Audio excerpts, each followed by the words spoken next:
Hey everybody, it's Deb from The Place. Now my last video did not take very long to record, and I was like, man, I got some time to record a little bit of extra content. I wonder what's going on. So I Googled MTG News, and I have just found out about the existence of something called a play booster.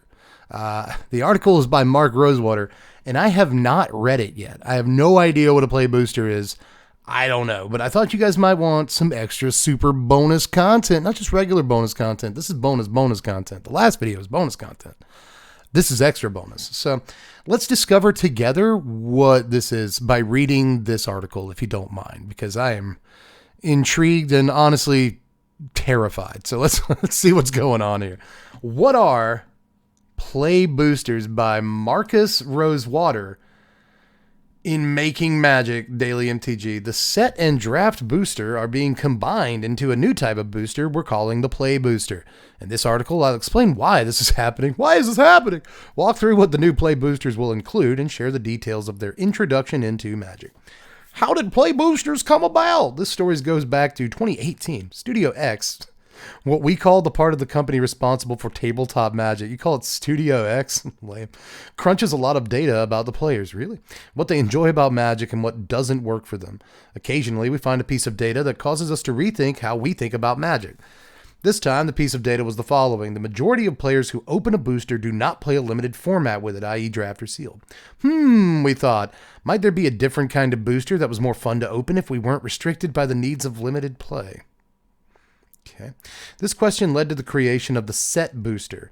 It came out with Zendikar Rising. Shortly before it premiered, I wrote an article introducing all of you to it. What had been the default booster was then renamed to Draft Booster. A quick aside, there's also the Collector Booster. Players who buy Collector Boosters enjoy them. Okay, sure. And we have no plans to change anything about them. Well, big picture, they're customized to fit the set they go with, so they do evolve over time. The conversation today is about set boosters and draft boosters. So for the rest of the article, I'm not going to talk about Collector Boosters, but we haven't forgotten about them. Of course you haven't. There's just not much to say as nothing major is changing about them. Set boosters were a wild success. All right. Players enjoyed the opportunity to get multiple rares, having a guaranteed foil slot, having an opportunity to open a card from the list, getting an art card, etc. We'd made a booster that was more fun to open, and the audience clearly voiced they'd prefer to purchase that.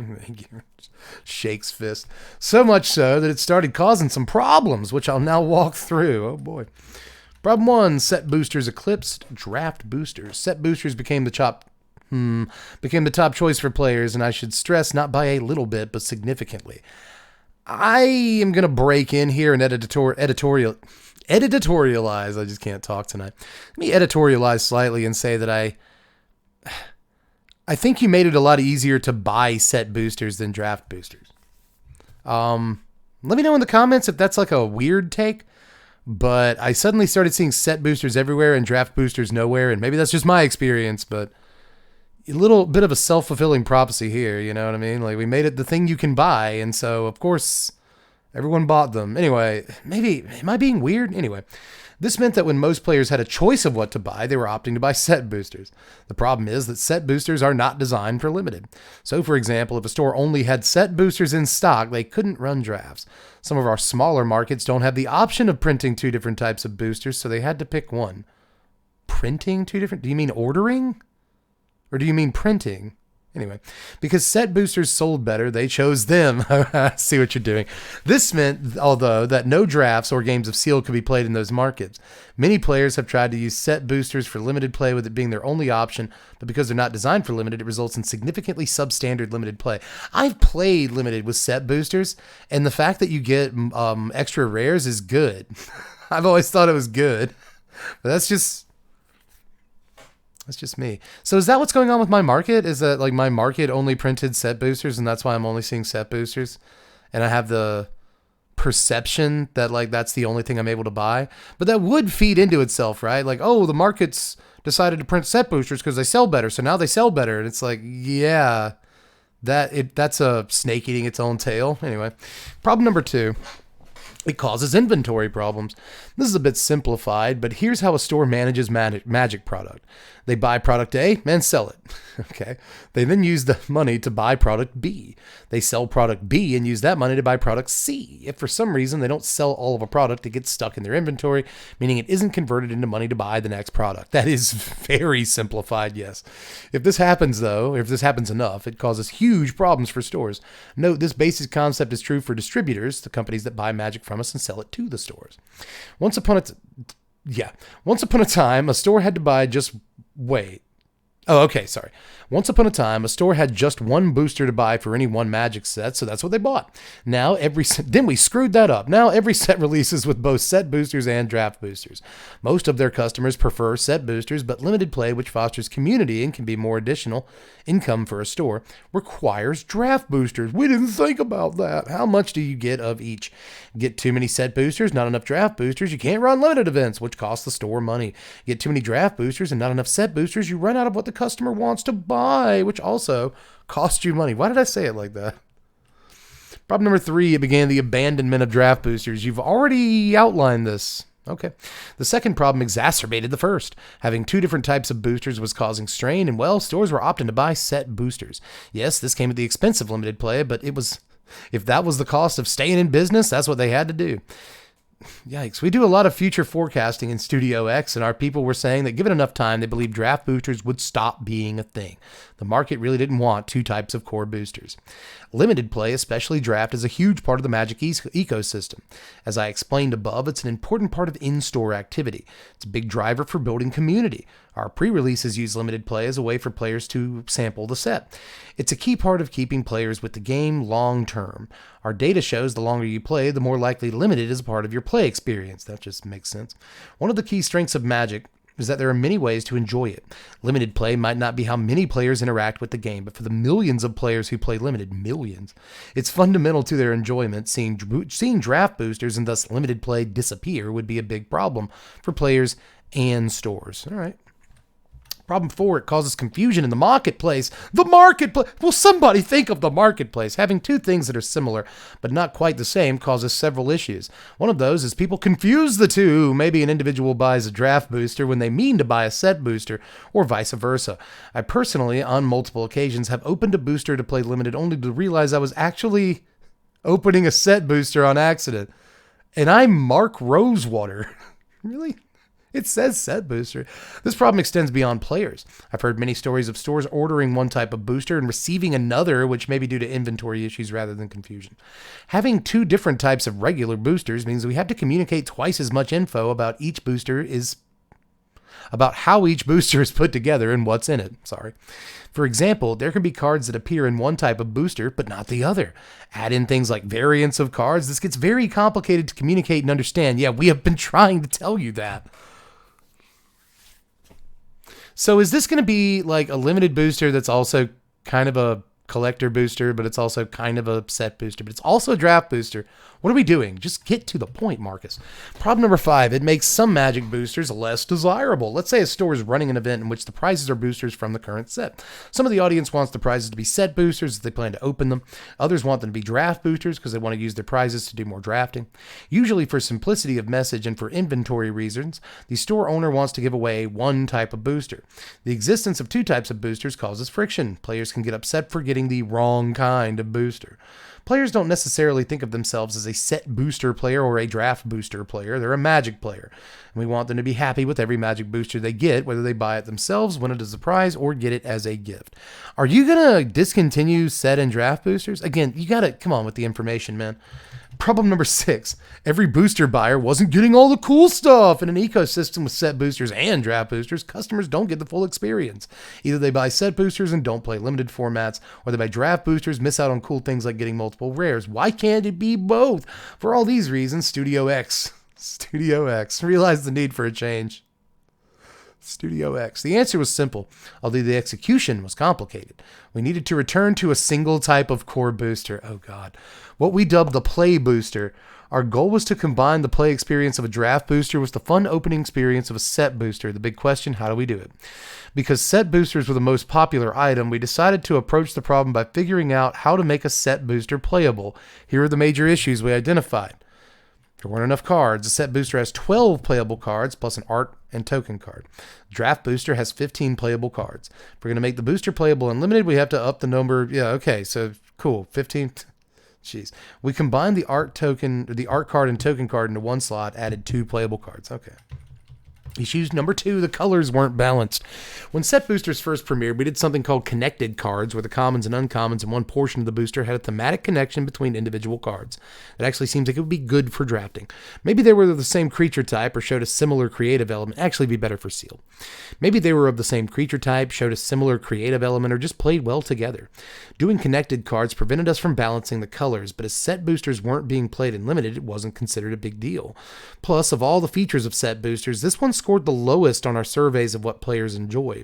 The connected commons and uncommons have gone away, and part of making the booster playable included balancing. So we needed so the new play boosters will do that. The ratio of rarities would have to shift. Draft boosters typically have 10 commons, 3 uncommons, and 1 rare or mythic. These numbers don't include traditional foils, which aren't in every set booster. Set boosters have 3 to 6 commons, 3 to 6 uncommons, and 1 to 4 rares or mythic rares. To keep the fun of set boosters, we needed some variance in the slots, so we couldn't lock down exactly how many of each rarity of a particular booster would have, but we needed to up the number of commons.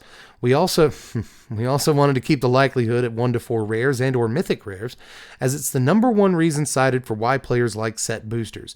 I'll walk through all the details when I go through the contents of the new play booster. Can we get to that, Marcus? Issue 4, we'd have to change how we made sets. Okay.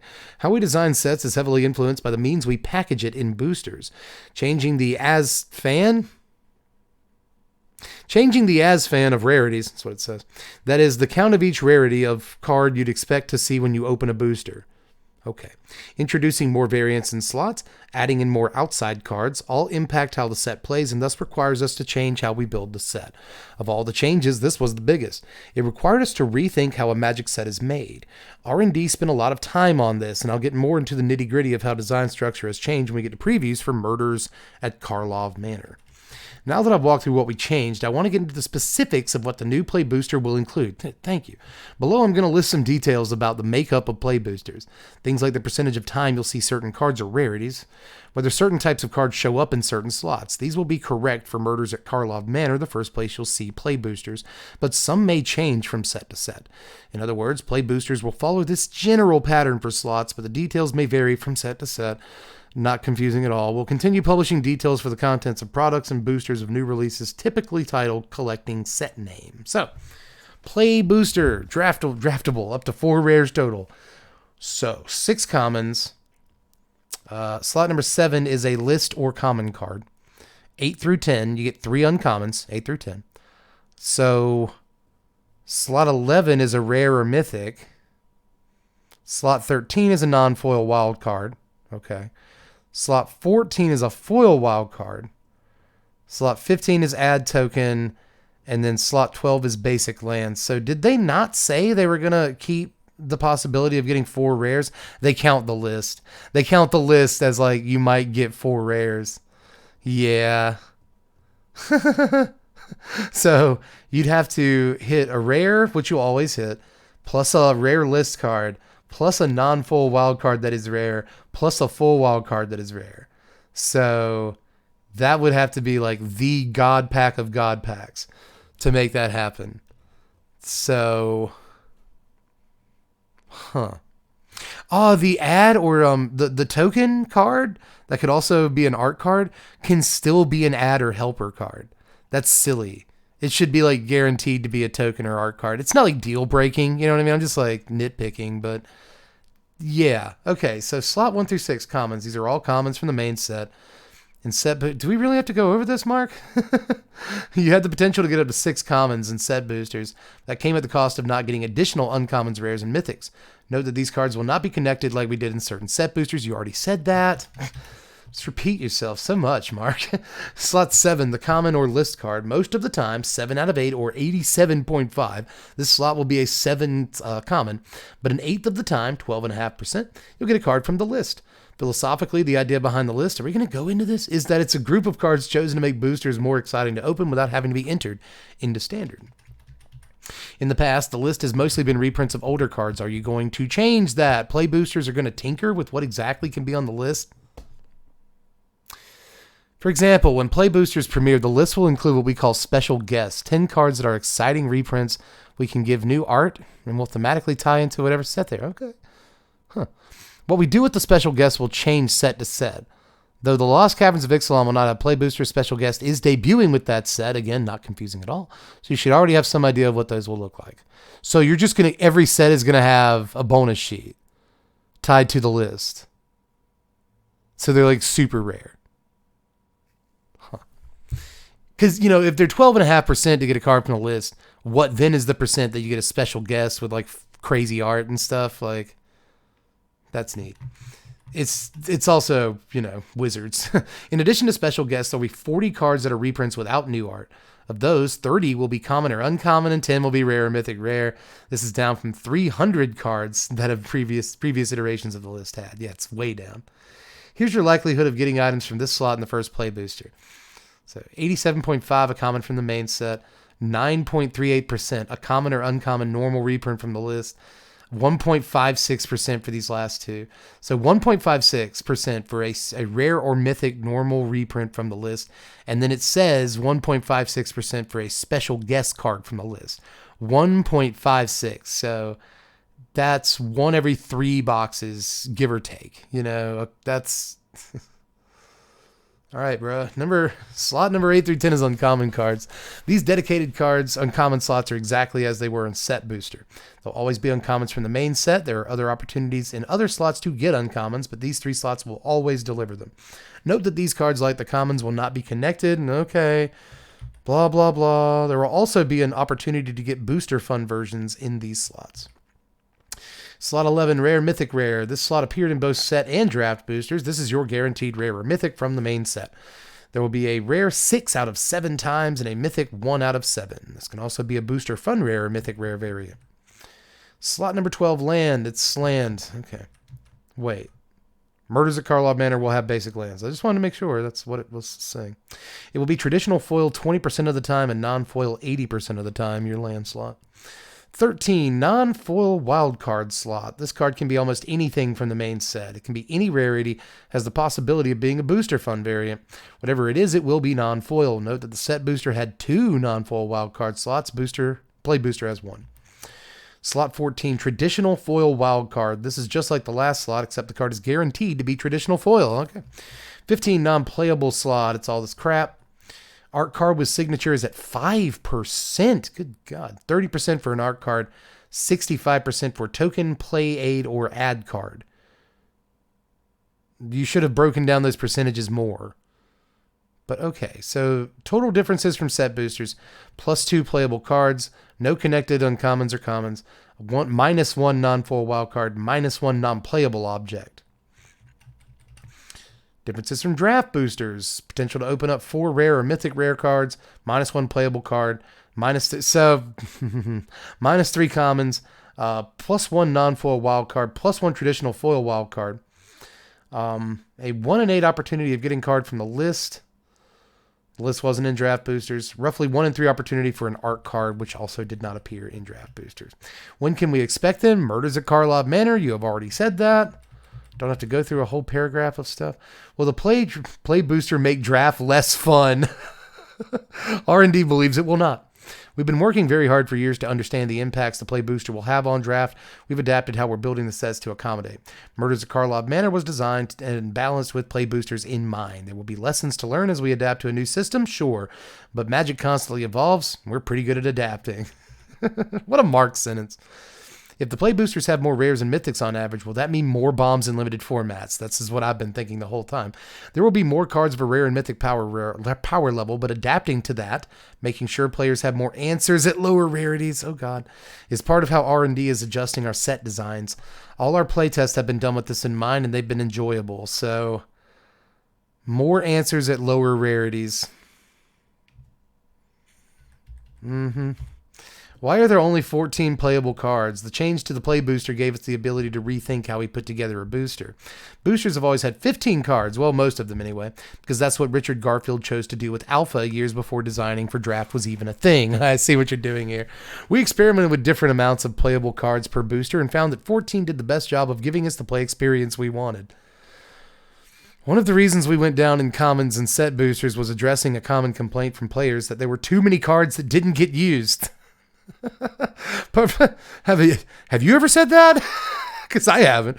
Part of adapting to play boosters included making less unusable commons in draft, which made the 15th card less necessary.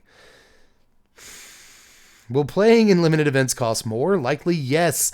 Play boosters match the cost of a set booster, not a draft booster, which will result in limited environments going up in cost slightly, they say. However, the expected value of the booster went up as well because there are opportunities to pull additional rares and mythic rares. Stupid. Come on. The EV went up. Come on. So yes, you will be playing slightly more, paying slightly more. You'll be playing slightly less, I'm sure, but you'll be getting more value out of the boosters. Your rare / mythic rare card per ratio per dollar spent will be staying the same. And then Shakespeare reference for no reason. The play's the thing. I mean, I get the pun, but I don't support it, and I'm a pun guy. And that is all I have to say about play boosters for now anyway. I'm very eager to hear any feedback you have in today's column or on the play boosters themselves. You can email me or contact me through my blah, blah, blah, blah, blah, blah, blah, blah, blah. Join me next week for the debut of Lost Caverns of Ixalan card previews. So, they're taking a playable card out, and they're telling you that you said you wanted that. I love that, dude. Like, there have been a lot of drafts where it's just like, man, I've got more cards than can go in my deck, but like, you're taking away 3 sideboard slots. And I know the counterpoint to this is that they,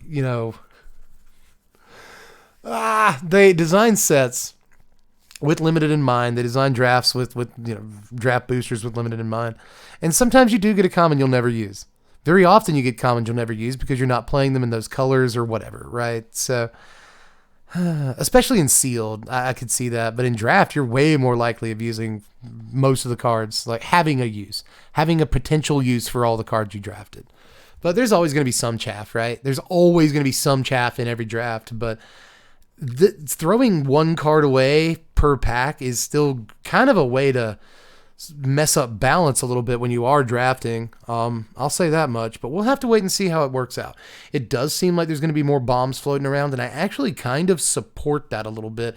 I am very scared of the whole, like, there's going to be more answers at lower rarities.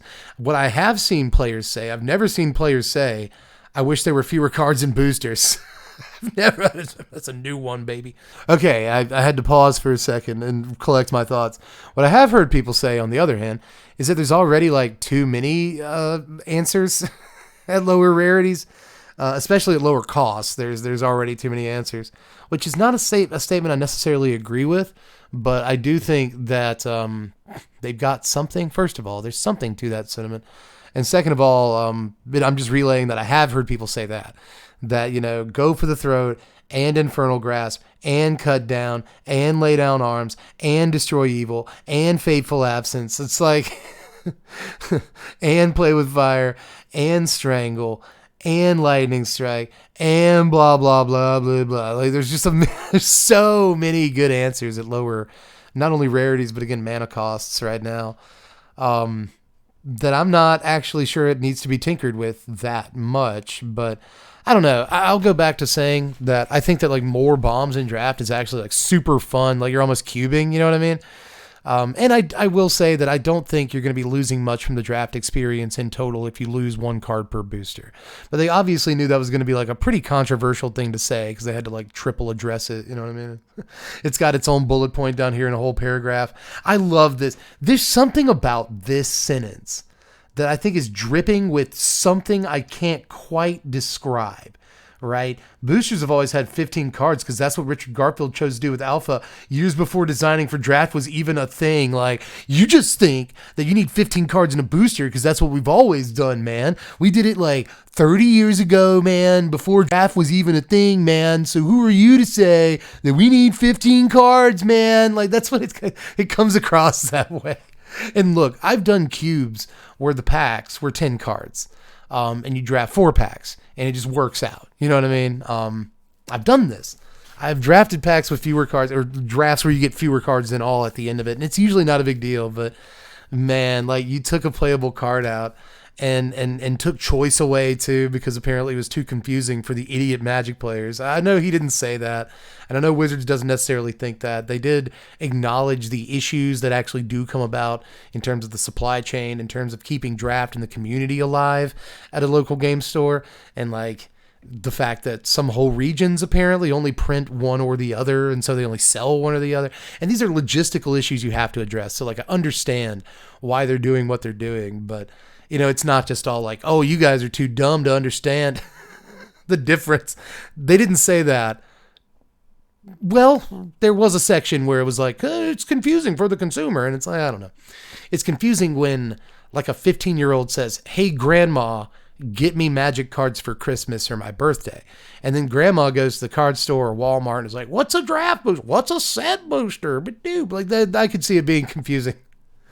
But Mark even has to throw in an anecdote about how, like, oh, I went to draft and it was a set booster and I didn't even realize it. Come on, Mark. Sure? Are you sure? Because I haven't done that and you're like the guy. You know what I mean? So I don't know, man. It could happen. I'm not saying it's never happened. But I am saying that they knew there were going to be some like controversial things about this decision. And they're just trying to steamroll through it, man. I can't get over it. It's not condescension. It's not quite condescension. But it's dripping with something. I can't stop looking at this one sentence. You just think it's supposed to be 15 cards because it's always been 15 cards and you don't know. It's just, embrace modernity. Like, yeah, I mean, you can always do different things, and I'm okay with like trying different things. I'm not saying I'm not. I definitely am, and I've already admitted that I think that a 14-card draft experience is probably fine. It's probably fine. But it's just like, you can tell they're throwing all the spaghetti at the wall to see what noodles are cooked in terms of like justifying this particular decision. But altogether, I mean, like, I've had 5 minutes to think about it, and I don't think it's a terrible decision. I think going back down to one kind of booster that kind of has some of the advantages of a draft booster, you can draft with it, and the advantages of a set booster in that you can actually get more than one rare and stuff. I think that's fine. You know, you get a guaranteed foil in every pack, you get possibly multiple rares. Theoretically fewer commons on average. So like, you know, altogether, I think it's probably a positive change. I think a lot of people are going to be like knee jerk, like boo on this, you know, but when you really think about, and I haven't even really thought about, but when you really just like start thinking critically about like why they would do this and why it's a good decision, I think there's a lot of positives here, but I think that players that do play draft are going to have to adjust to it and are probably going to have the loudest and most justified negative opinions on it, right? So if you are a draft player, especially a paper draft player, do let me know down there in the comments how you feel about it. I do think that there was a slight in there somewhere, right? When they're like, we know not many players enjoy draft. And in Wizards speak, and I know I don't want to put words in anybody's mouth, but we've all listened to Wizards of the Coast talk for 30 years now, or at least a lot of us have. And in Wizards speak, that means we're making this decision and we don't care if it like draft players care because there aren't enough of you to affect the bottom line. That's kind of what it means. Like Wizards speak is like, not many players play draft, but we value the experience. That's a warning shot. That's like, we know there ain't a whole lot of you. So like, who cares? But ultimately, I think it's entirely possible this makes the draft experience more positive, even than it is now. And lately, the limited environments for the last like 4 sets have all been really, like since Dominaria United, like every limited environment has been pretty good to my estimation. So I don't know. Altogether, I think that it might be a good decision, but I could understand if, you know, you're a draft player and you think that this is stinky, poopy, bad idea. So just give me your takes down there in the comment section. This is obviously something that I think a lot of the community is going to be talking about, right? And for good reason. So sound off. Let me know how you feel about it. I think there are positives to it. I do like the idea of there being like one kind of booster again, aside from collector boosters, that is. One kind of like main booster to draw from that you get at your pre-release and that you can also just walk in the store and get, and that still has, you know, the foils, multiple rares, perhaps the list, right? And draft boosters didn't have that. So altogether, again, just last time, in case you think I've been poo-pooing on it the entire time, I think this is probably net positive, but I could definitely understand and am open to hearing arguments from people, especially limited players, who think this is going to completely upset the balance of the limited that you know and love, right? So just let me know in the comments. But for now, I'm going to get out of here because I didn't expect this video to be 30 minutes, and here we are. So I guess that's it for now. And I'll catch you cats later. Do all the stuff before you get out. You know, like the video if you enjoyed it. Even if you didn't, maybe like the video. It just helps me out. Puts me in more recommended feeds. This is information people need to know. I didn't know it till I Googled it, so whatever. But aside from that, you can also subscribe if you haven't done it yet for more MTG news, decks, lists, blah, blah. Check out the Pokemon channel, Strictly Better Pokemon TCG. We just did top 10 lists for Paradox Rift, both top 10 cards and top 10 sleepers for Paradox Rift if you're interested in that. Link in the description. Aside from that, you can check out the Patreon. Link to that in the description too. So that way you can pay $1 a month. That's all I really ask. $1 a month. I feel like I'm worth it. And then you can vote on what content we do here on the channel. And you want to be subscribed too, because as Marky Mark mentioned, Rivals of Ixalan. Wow, I'm living in the past. Lost Caverns of Ixalan. Previews start next week, and I know that's why everyone watches the channel in the first place. So sub if you haven't done it yet to make sure you get those videos in your notification box. But I've rambled on too long. The video's 32 minutes long. Jeez, Deb. All right, I'll see you guys later. I'm Deb from the place. Thanks for watching, Wizards. Spread love and be kind.